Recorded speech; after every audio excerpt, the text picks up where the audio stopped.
Hey everybody, I'm Joe. We are building another character today for the Marvel Multiverse TTRPG. As always, we are building this as of Rules Update 1.3, which means that if for future rules updates, or of course if there are rules changes when the full game comes out this summer, we might have to revisit what we talked about today. But as of right now, this is our character for the Marvel Multiverse TTRPG. Let's go. One thing that we know is going to be expanded upon when the full game comes out later this year is more powers are going to require the expenditure of focus. And we know a couple things about the way this mechanic is going to work. The first is that the level that you are at as a character is going to inform how much focus you can spend. And the max amount of focus that can be spent is 5 points for every rank you have obtained. And that's going to allow your damage to scale with rank, which makes a lot of sense. And this means that focus, which we've done a video about, is going to be more and more important as we go on. But we have a glimpse of just how good this is going to be with certain powers right now. Now that brings us into understanding the two types of combatants and combat styles that are available in the game as it's currently presented. And that is a multi-target attack-based character and a single target attack-based character. And one thing that I have not built yet on this channel is a single target damage dealer. So last week we built the Oncoming Storm, a character I'm very proud of that does a lot of damage on the battlefield to multiple targets. And the more targets, the better in that instance. But when you have a multi-target damage dealer and you put them up against the big boss, the damage output definitely goes down because they're not as equipped for that. And big boss battles are going to be a major part of this game, naturally. And so that begs the question, who do we really want to go toe-to-toe with our big bad guys? And that is a single target damage dealer. So our goal today is to have a character that expends as much focus as possible to do as much damage as possible to a single target in combat. We're going to assume that a combat itself lasts about 4 rounds, and we want to be able to expend the maximum amount of focus we can every single round of combat, meaning we need to pay attention to our focus numbers. We will then see just how much damage we can output to a single character, to a single bad guy, and I'm pretty excited about where we wound up. I'm not the best at naming my characters, so if you have a name, pop it into the comments, but for me, I'll be calling this character Smash. As we build the character at rank 1, normally I breeze through a couple things, such as you get a point of karma for every rank. We're going to be making melee-based attacks with this character, so strength is going to be important for us. And I normally breeze past the size and speed. We assume that characters are average size, which provides 25 feet of movement speed. But I'm going to stop at this point and I'm going to talk about size because our trait for rank 1 is going to be massive. So the trait massive is really simple. It just says that your character size is big, but this has very specific connotations. The first one is that for every size larger than average that you are, you gain an additional 5 feet of movement speed. So our movement speed is going to be 30 feet, not 25. The second is that we are going to be upwards of 1,500 pounds in weight. And that means that if anybody is going to try to pick us up or move us, they're going to have a lot of difficulty doing so. The third thing that happens is that we get a damage multiplier, a 2 damage multiplier when we make melee-based attacks against creatures that are of a smaller size than us. The vast majority of characters are going to be average size. And so right away we get a damage multiplier. Now, one thing that's important to note, damage multipliers do not stack, and we will eventually on this character get a damage multiplier of 3 and then 4, and those will eventually replace our +2 damage multiplier. But this just means that our damage is spiked from the very beginning of this character's career, which is nice. So let's do point buy for rank 1. I'm going to take a -4 in my ego at this rank. You could do -4 in logic, but I kind of just didn't want to do the whole big dumb guy stereotype. I decided to tank my ego score. So he's going to be really gruff and not good at talking to people, but I'm fine with that. This is going to allow us to have 9 points to spend right away at rank 1, 5 from a new rank and 4 from our negative point buy. We're going to put 4 of them right away to melee and cap it. This is a super strong character and I want it to feel that way from the beginning. We're going to put 3 points into resilience. This is going to give us 75 hit points, and we're going to put 2 points into vigilance. So we have 50 points of focus right off the bat. Our defenses initially are going to be 14 for melee, a 10 for agility, 13 for resilience, a 12 for vigilance, initially 6 for ego, and a 10 for logic. But we're going to fix that ego defense really quickly. So we're going to shore up our ego-based defense with integrity. This is a utility power that allows us to use our logic defense against ego attacks. And shoring up this defense with the amount of hit points that we have, you might look at it and say, I don't really want to take this yet. I might delay it, or I'm not worried about it. In which case I'd probably take combat trickery here at rank 1 rather than at rank 2, which is where we're going to take it. But I'm going to shore up the defense a little bit early right now and take integrity right now. The next power we're going to take is honestly one that I'm super excited about for this character, and it's additional limb. Additional limb says you either have 2 additional arms or a prehensile tail that you can use for really anything that would be reasonable to use these additional limbs for. It's not going to affect the damage output that we do, but I want to combine additional limb with grappling people and throwing them later just because it's thematically totally awesome. And I want to take that right away. I want this to be kind of the history of this character, that they just have 4 arms. So you have somebody that's upwards of 12 feet tall, upwards of 1,500 pounds, and has 4 arms. They are incredibly scary right off the bat, which is fun.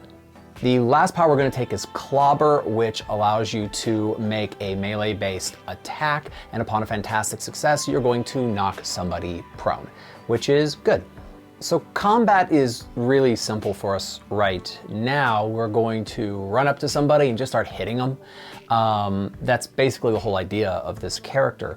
And we have a damage multiplier of a +2, which means that when we multiply our Marvel die, the Marvel die rolls 3.5. When we do that, we're multiplying it times 3, 1 from our rank and 2 from being 1 size larger than the person we are attacking. If you happen to be attacking somebody who's big, you lose that damage multiplier. We then add 4 because 4 is our melee ability point, and so on average you're going to do 14 points of damage. Rank 2 point buy, we're going to cap out melee, putting 1 point into that, so it's at 5. We're going to put a point into resilience, bringing it to 4, which is 100 hit points, and we're going to then spend the rest of it in vigilance, and that is going to allow us to have 125 points of focus, which we will start being able to spend at this rank. This is going to give us defenses initially of a 15 for melee, a 10 for agility, a 14 for resilience, a 15 for vigilance, 10 for ego, 10 for logic, but we're going to shore up the agility defense right away. We shore up the agility defense by taking Brawling. This is a utility power that allows us to use our melee defense against agility-based attacks. So now our agility defense is going to be a 15. The next power we're going to take is Combat Trickery. I can't get away from it. If you want to spike your damage, you have to take Combat Trickery at some point. And if you don't remember, this allows you once per battle to roll anything, but we're going to use it on our to-hit roll, and then decide after the fact that it is a fantastic success. This then guarantees all of the additional benefits you get from a fantastic success, which is great. The next power we're going to take is Super Strong 1. Super Strong 1 is going to do 2 things. First, we get an additional point added to any ability check, not attack roll, but ability check that uses melee. And we also are going to get a damage multiplier of a +1. So I'm going to be assuming for damage at this rank that we are attacking somebody smaller than us, but if you start attacking somebody that is big, you at least get a 1 damage multiplier rather than 2, but it's better than nothing. The last power we're going to take, and this is the one that is the core of the build, is Smash. Smash allows us to expend focus when we hit, and then that focus gets added to the damage output. And it also specifically says that if you have a fantastic success, the damage from your focus spent is also doubled, along with your regular damage being doubled. So of course we're going to be combining this with combat trickery.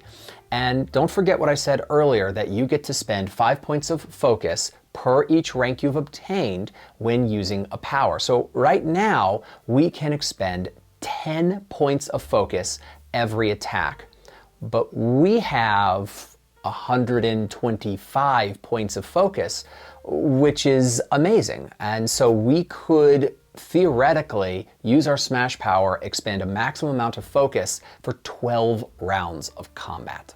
The trait we're going to take here at rank 2 is Signature Attack. You pick one power or attack and you automatically have an edge when doing it, always. Of course we're going to take Smash, so now when you use your Smash power, you roll with an edge every time.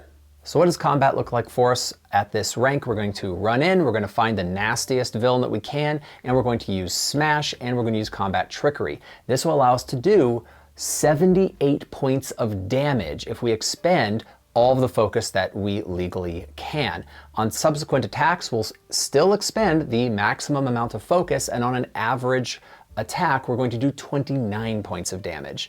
This is an insane amount of damage to be doing, because it's not unreasonable for a rank 2 character to have 3 points in resilience, thus only 75 points of health, meaning you could one-shot somebody already.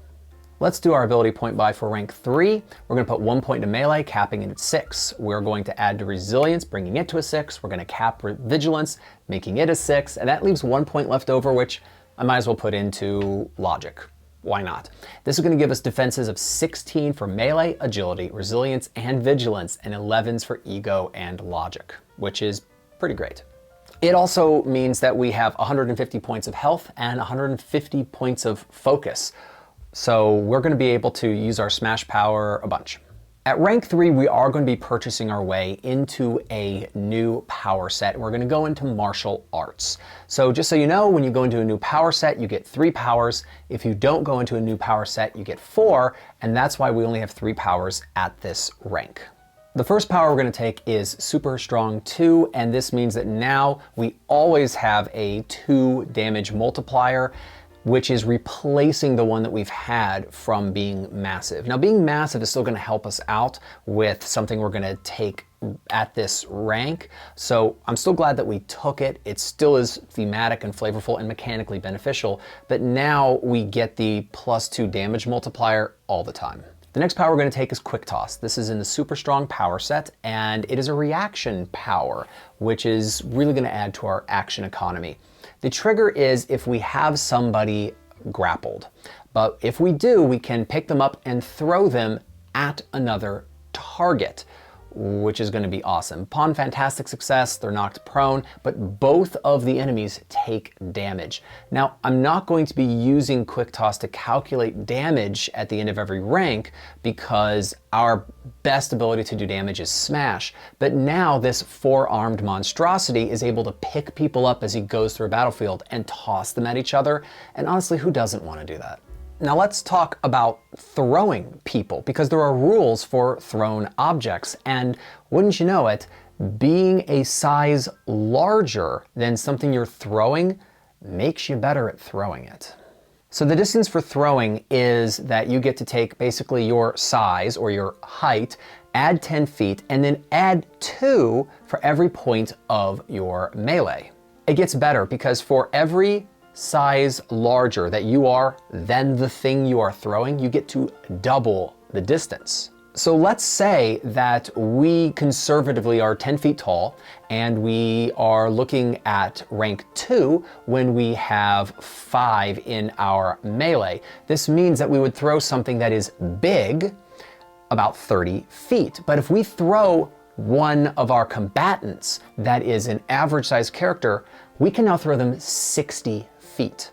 The last power we're going to take is in the martial arts power set, and it's grappling technique. Grappling technique allows you to make a melee-based attack roll, and this allows you to do damage and grapple them at the same time. Please note that this would immediately trigger our reaction power of being able to take them and toss them at somebody. So you would use your reaction, but on your turn you can find somebody, hit them, grapple them, and throw them at another target, which is fun. One additional cool thing with our grappling technique is that the enemy that we are grappling needs to be within our reach. However, one thing I didn't mention is that when you are a big-sized character, your reach is 10 feet, not 5. So your ability to just snap people up from even reasonably far away is going to be pretty awesome. The trait I'm going to take here is not going to be a surprise to anybody. It's battle ready. It adds 5 points of focus. Our goal on this character is to continually max out the focus that we have access to, and battle ready just allows us to do that. Speaking of which, we now have 155 points of focus, and we can expend 15 points of focus on any one power, which means that we could smash for 10 rounds, which is way longer than you would anticipate from any individual combat. Combat remains the same. We're going to run up to an enemy and just start smashing them, right? Which is obviously what we want to do. We're doing it with an edge, and the first round of combat, we're going to use combat trickery, and that's going to guarantee that that first round of combat, we're doing 102 points of damage, and we're going to do 38 points of damage every subsequent round. It's rank 4, and we're going to do an ability point buy, and there's not really any surprises. We continue to max out melee, resilience, and vigilance as a 7 for each, and now we're going to be able to have 3 points of logic. This is going to give us defenses of 17 for melee, agility, resilience, and vigilance, and 13 for ego and logic.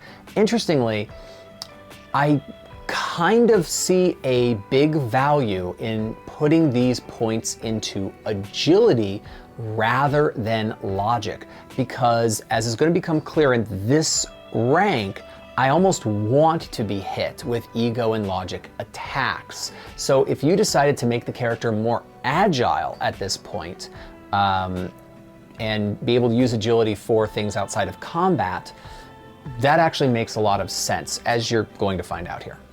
I'm already in the martial arts power set, so I don't need a new power set at this rank, which means we can take 4 powers, and we're going to take Do This All Day. With a character that has just boatloads of focus to spend, taking Do This All Day is so obvious for us to do. It allows you as an action on your turn to expend focus and heal a 2-to-1 discount, meaning that you can spend 10 points of focus and regain 20 points of health. Obviously, this is going to be incredibly useful, and it just makes your character even harder to kill. 2 more powers we're going to take here, and we're going to deal with them at the same time, is Super Strong 3 and 4. So now you have a 4 damage multiplier, which is the highest that we can get with our melee stat. We're going to do monstrous amounts of damage, even more so going forward. I've got to deal with my trait and my last power at the same moment here. We're going to use our trait as Surprising Power, which allows us to take a power we normally would not have access to. I have said before that I rule that language to mean you can bypass 1 prerequisite. And if a power has no prerequisites, it means that you could get it without technically buying into the power set. And that is exactly what we are doing. We're going to use Surprising Power to take energy absorption from the energy control power set, which has no prerequisites except for being a rank 4 character. I've mentioned before that energy absorption is a stupidly good power, and I expect it to be altered in future rules errata, but as of right now, what this says is if you are targeted with an energy attack, you may ignore the damage, so we're now immune to energy attacks, and you get to simply add that damage to your focus. Moreover, you can expend all of that focus at once and bypass any restrictions on focus expenditure, and you can still add the normal amount of focus to that same power. So you really want to be hit with an energy attack. Now, there's a part of the rules here that's important to note. The language of energy attack comes from the original playtest rulebook when there were different types of damage, energy being one of them. Here's an interesting thing. The damage types have been removed from the game, meaning that there's no longer officially an energy attack, but this power has not been removed. So at the moment, it is up to the discretion of your narrator whether or not an attack that's being made constitutes an energy attack. And so I can't tell you how often this is going to come up or if and when this power is going to be modified in some way. But what I can say is that anything that makes something we would generally deem as an energy type attack is done using ego or logic. So I could totally see the argument for not increasing your defenses against ego and logic so that you get hit by energy more often. So why did I increase those defenses? I did it because not everything that does ego or logic attacks is something we would reasonably decide is an energy attack. And so I still wanted the defenses to be pretty good. But build the character however you think would be meaningful for you. If you wanted to drop these defenses, you take the points, you put them into agility, and you're going to have a more agile character, which is nice. If you're able to get 5 additional points into your agility, your moving speed is going to move up to 35 feet per round, so you'd be stupidly fast.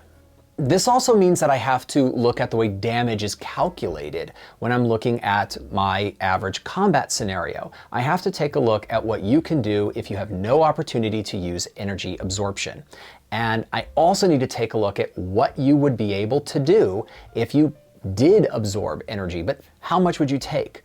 I'm going to be conservative with these numbers, and here's how I'm going to do it. I'm going to assume you are hit with an energy attack from a bad guy that is your same rank. Now, normally when I build monsters and bad guys to fight against my players, I have to make them at a higher rank than my players so that there's a reasonable challenge. But for our conversation, I'm not doing that. I'm going to assume it's the same rank as the characters. Moreover, they have no ability to do damage multipliers, but have maxed out the ability score points for their type of attack.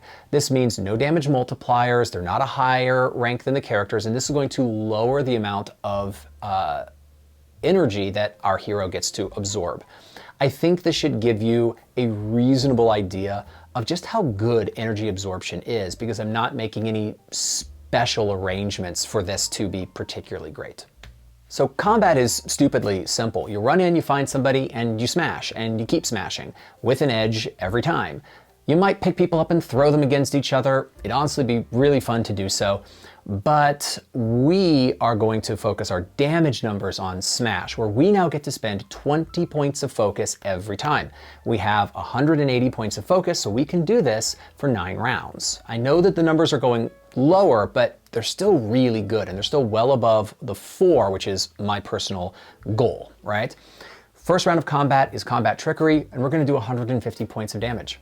On subsequent rounds, we're going to be doing 55 points of damage, and those numbers are without energy absorption. But assuming we have energy absorption, the numbers get even better.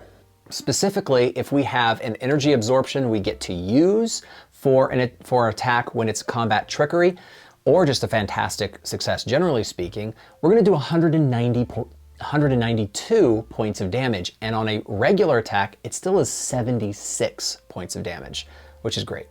In order to do point buy for rank 5, I need to tell you about the trait we're going to be taking, which is Enhanced Physique. Enhanced Physique increases the cap for our melee, agility, and resilience scores by 1. And that means at rank 5, our cap for those is 9, and at rank 6, it's going to be 10. We are going to take advantage of this in our point buy. But before I do that, I want to tell you about the other special feature of Enhanced Physique. Enhanced Physique also says that we are treated as one size larger than we are for the purposes of picking up, carrying, and throwing things.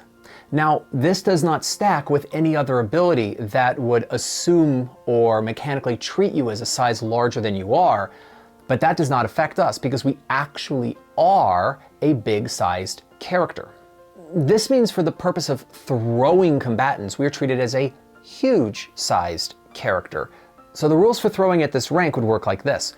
Spoiler alert, we're going to have a 9 in our melee at this rank, but that's going to mean for us that 10 feet from our height, conservatively, 10 feet is added to that, and since we have 9 points of melee, an additional 18 feet of distance. So that's going to put us at 38 feet that we could throw something the same size as us. However, we are being treated as one size larger than we are, and we assume that we are attacking average size characters, which are now, mechanically, 2 sizes smaller. If you take the average size character, and for every size larger than you are when you throw them, which for us is now 2 sizes, you get to double the distance. That means we are throwing somebody 152 feet away from us. But getting into it then, we're going to be able to put 2 points into melee, bringing it to a 9, 2 points into resilience, bringing it to a 9, and the last point's going to go into vigilance, bringing it to an 8. We are going to have 205 points of focus and 225 points of health. Our defenses are 19 for melee, agility, and resilience, 18 for vigilance, and 13 for ego and logic. The first power we're going to take is Immovable, which reduces knockback by 5 feet for every point of melee defense. So that's really great. We haven't talked about knockback very much on this channel, but it is a mechanic that allows you to move a target after you hit them. And this character now has essential immunity to being knocked back or moved against his will. Don't forget, he's about 1,500 pounds, and now we have a mechanic that states that he just can't be moved almost at all. So the next power we're going to take is Attack Stance. This has been changed in the rules errata, and it means that you get to double your rank when calculating damage, but this does not stack with damage multipliers. So you take whichever number is higher. We are a rank 5 character, which means that now we would be multiplying our Marvel die against a 10 as opposed to a 9. So it actually does help us out, which is cool. So the next power we're going to take is going to be Counterstrike Technique. This is a reaction power, and outside of picking somebody up and throwing them, we haven't had a good use for our reaction, and this means that when somebody hits us with an attack, we immediately can use our reaction and do half our normal attack damage against that character. The last power we're going to take at this rank is Brace for Impact, which allows you to expend focus as a reaction when you are hit and reduce damage on a 1-for-1 basis. 1 point of focus reduces your damage that you are taking by 1. And I know that we have Do This All Day, where you can expend focus and heal health at a 2-for-1 discount. However, that's an action on your turn. This preserves your action economy, and with the sheer volume of focus we have, I would rather do this. So good luck to anybody trying to hit us, do damage to us, and basically take our health down to 0. It's going to be almost impossible at this point. We can spend 25 points of focus on every smash attack at this rank, and with 205 points of focus, this means that we can smash for 8 rounds. Still double the amount that is my target goal, so we're doing fine on that. With that being said, first round of combat using Combat Trickery, we're going to be able to do 188 damage to our single target, and on subsequent rounds, 69 points of damage.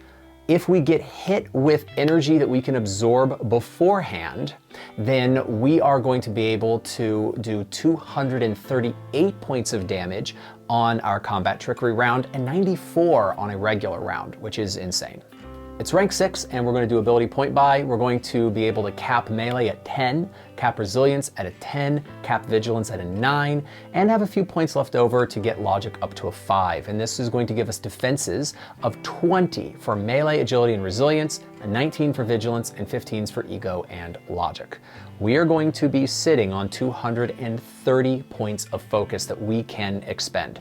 Let's take a look at the powers we're going to take for rank 6, and all of them are fun and thematic and flavorful, but if you had an idea for this character that went in a different direction, the core of the build has been complete for a little bit, so don't worry about it. But we're going to take Jump 1. Jump 1 gives you a jumping distance that is equal to your running speed, so you can jump 30 feet straight up in the air, no problem. The next power we're going to take is Untouchable Position. This tells us that once we are attacked, all other attacks against us are going to have trouble until our next turn. The next power we're going to take is Regain Focus. Now, Regain Focus tells us that as an action on our turn, we are able to regain focus that is equal to our ego defense. And if I felt at any point in this build that we were going to run out of focus more often than not, then I would have probably taken this power earlier. But the reality is this is just a little extra to shore up the amount of smashing that we can do, which is going to be pretty cool. But I felt comfortable delaying it until now. So the next power we're going to take is Reinforced Skeleton, which does a flat 1 damage reduction. That's nice and might prove useful. However, I think that it's important to note that this would also reduce the energy that you're absorbing with your energy absorption power. So if that's coming up more frequently, you might choose not to take this and simply find a different avenue to approach with this character. By the way, an important thing for you to know is that to take Reinforced Skeleton, we had to use our trait as Surprising Power because the Reinforced Skeleton power is not a utility power. So as we get started with combat, I want to remind you about Attack Stance. Attack Stance says that our rank is doubled when we are calculating damage, but this replaces any damage multiplier that we might have. We're a rank 6 character, which means that we would be multiplying our damage die against a 12. If we didn't use that, we'd be multiplying against a 10. So we are not using super strong to calculate our damage multiplier at this point.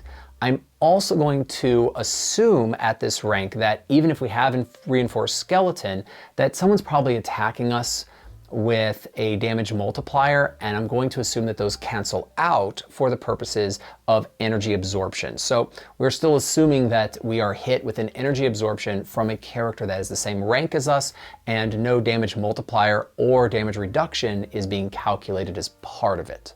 This is obviously not going to be the way it is with every attack, but you've probably been dealing with enemies that have damage multipliers anyway, so this is still, I feel, a conservative estimate. All that being said, first round of combat, if you run in and you do not have energy absorption to utilize, you use combat trickery, and you're going to do 224 damage to a single target, which is insane, right? On subsequent rounds, if it is not a fantastic success, you'll still do 82 points of damage. We are expending 30 points of focus every time that we do this. And that means that we are able to expend this much focus for 8 rounds. If we have energy absorption to utilize in these attacks, then on a fantastic success, we are going to do 284 points of damage. And on a regular success, we're still going to do 112. So is there a downside to playing this character? And the answer is yes. This character is not very mobile. They have 30 feet of movement speed, but they can't fly, they can't teleport.